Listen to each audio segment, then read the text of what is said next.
Hello everyone, welcome back to my channel. So today is a book crawl vlog. I thought I'll take you guys to Church Street to Blossoms and then just hunt for novels and just be happy. That's what I basically wanted to do. So this is Blossoms, and Blossoms obviously has got a lot of books of different genres, and it's just very nice to spend a whole lot of time there, and which is what I did. നല്ല ഭംഗിയുള്ള books ഉണ്ട്.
So I thought I'll do a quick book haul of what all I bought from my little book crawl through Church Street.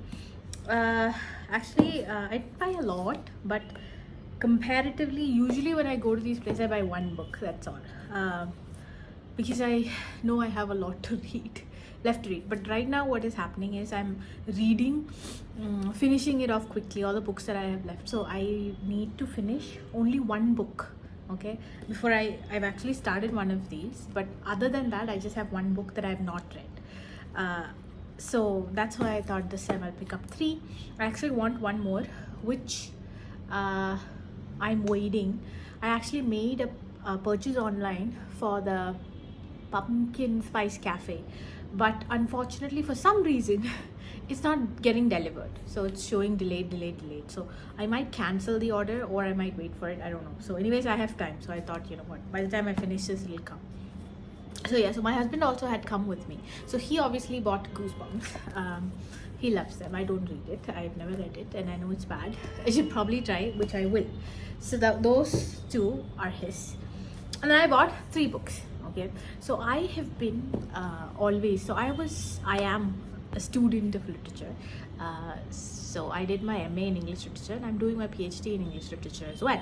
So the problem with that is the kind of books, it kind of affects the way that you sort of read, I think, in the sense that you start concentrating more on intense works, and you forget about fantasy. Okay, and recently I've been going through a lot of YouTube vlogs of booktubers who spoken about fantasy, a lot of fantasy books, and I was wondering, you know what, I should get back. I used to read fantasy and I used to love it, but then I stopped. When I took up literature, that whole thing just died. But I thought this time I'm going to start reading fantasy once again. So this is not fantasy, which I will talk about later. This is one book that I took. For some reason, I love the book card, and I know most people must have read this, but I have not. And I thought, you know what, I will try reading it. And it came with a beautiful bookmark of Blossoms. It was really pretty.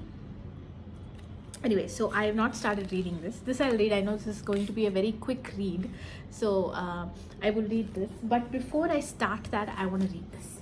So this Catabasis, I know that a lot of people are talking about it, and because it's R.F. Kuang's, and I have not read Yellow Face or any of the other books, but I thought I'll start with this.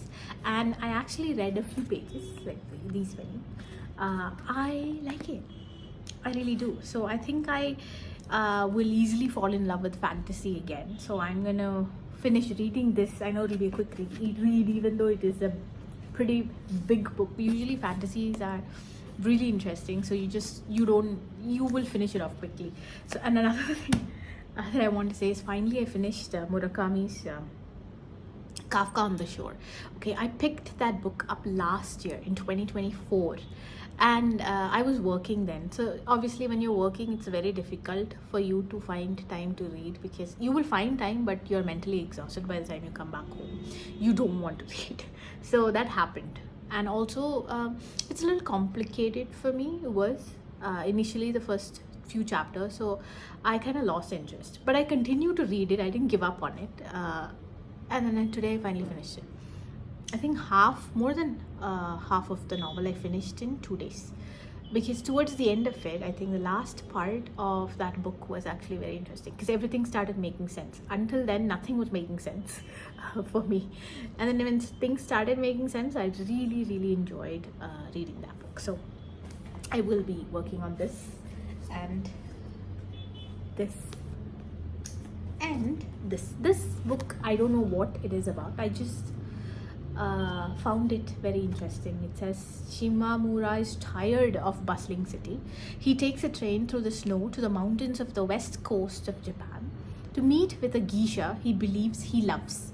Okay, beautiful and innocent, Komako is tightly bound by the rules of a rural geisha and lives a life of servitude and seclusion that is alien to Shimamura. Their love offers no freedom to either of them. So it is a both delicate, subtle, reflecting in Kawabata's exact lyrical writing, the unspoken love and the understated passion of the young Japanese couple. So it just sounded a little interesting. I wanted a love story. I was looking for more of like the rom-com kind, but that I didn't pick up. So next time I go, I'm gonna look for romance. I want to explore. I just want to get out of this, intense reads, and then go for fun books. So that's what I'm doing. So if you have any recommendations of romance or fantasy, please do let me know. I will definitely pick it up and read. Thank you.